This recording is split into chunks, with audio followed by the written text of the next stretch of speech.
podcast Randomness Inside My Head. Episode kali ini khusus saya dedikasikan untuk mereka yang sudah berpulang. Kenapa mereka dibilang berpulang? Karena mereka pulang kepada pencipta kita. Dikatakan berpulang karena itulah kita. Kita ini musafir, pengembara di muka bumi ini. Kita berjalan untuk waktu yang terbatas. Pada akhirnya kita akan kembali ke tempat kita berasal. Hari ini saya menerima kabar duka lagi. Sebenarnya sejak 3 minggu ini kabar duka datang terus menerus. Dari perasaan terkejut, lama-lama saya merasa kebas dan gentar dan gemetar. Hidup ini terlalu singkat, random people. Terlalu rapuh. Kalau sesuatu terjadi pada saya, bagaimana dengan suami, anak-anak, dan keluarga? Sama halnya jika sesuatu terjadi pada suami saya, atau anak-anak saya, atau keluarga saya. Pikiran-pikiran seperti itu berkecamuk di pikiran saya. 5 hari lalu saya mendapat kabar bahwa Mas Ari, seorang mantan kolega di perusahaan pertama tempat saya bekerja, meninggal dunia karena COVID. Berita itu terlalu mengejutkan. Karena walaupun kami mantan kolega, kami masih saling kontak di media sosial. Masih saling mengomentari post, masih tahu kabar. Tapi memang kesibukan dan kehidupan sehari-hari membuat kami sudah lama tidak saling bercakap. Saya tidak hanya berteman dengan Mas Ari. Pertemuan pertama kami itu pada tahun 2006 di sebuah pesta ulang tahun teman saya. Dan Mas Ari adalah atasan dari teman saya itu. Ketika itu Mas Ari mengajak istri dan anaknya yang sulung ke pesta dan saya berkenalan dengan Mbak Siska, istri dari Mas Ari. Tak disangka saya dan Mbak Siska cepat akrab. Bahkan setelah saya menikah dan tinggal berjauhan, tidak lagi di Surabaya, kami masih saling kontak. Setiap kali saya ke Surabaya, kami akan menyempatkan diri untuk meet up.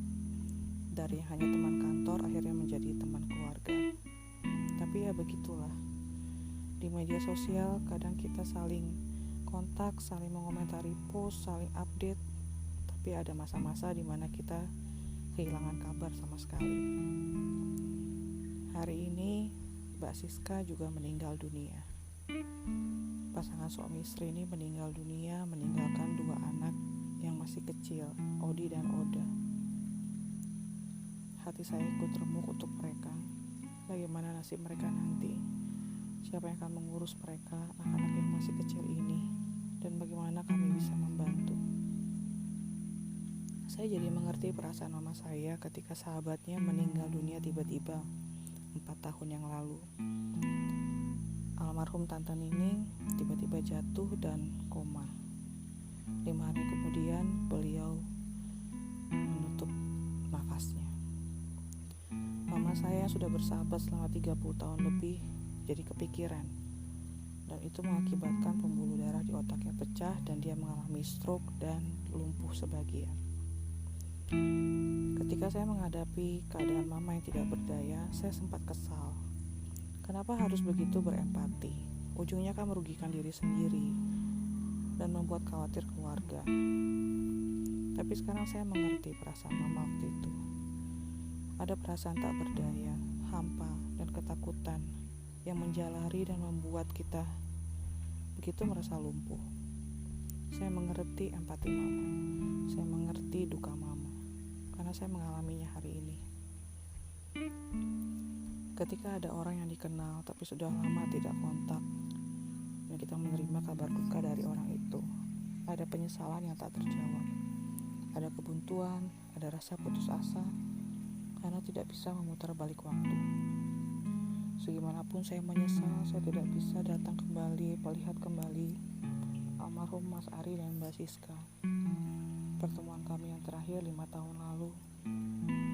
Rasanya seperti kemarin, tapi sudah 5 tahun berlalu. Dan bahkan di saat-saat terakhir mereka, saya tidak bisa menghubungi mereka. Hati ini penuh dengan segala macam kekalutan. Untuk Mbak Siska terutama. Maaf Mbak, jika aku sempat menjauh. Maaf jika aku menyakiti hatimu. Maaf jika aku terlambat. Maaf jika aku hanya bisa menangisi kepergianmu. Pada tahun 2016, pada bulan Juli, seminggu setelah kami bertemu di Surabaya, kami berjanji hunting foto di Borobudur. Gara-gara Brexit, bebas exit, kami batal bertemu. Setelah menghabiskan 21 jam di jalan dan belum juga mencapai Jawa Tengah, kami balik ke Bekasi. Sejak saat itu kami belum bertemu lagi. Kelak kami akan mengunjungi kalian di tempat peristirahatan abadi. Kematian demi kematian, kabar duka demi kabar duka membuat saya berpikir, apa itu waktu? Apa itu kemarahan? Apa itu rasa tidak suka? Semuanya lenyap tak berbekas di depan pintu kematian. Apa gunanya mendekap dendam? Apa gunanya bertahan membenci? Di depan kematian kita semua sama.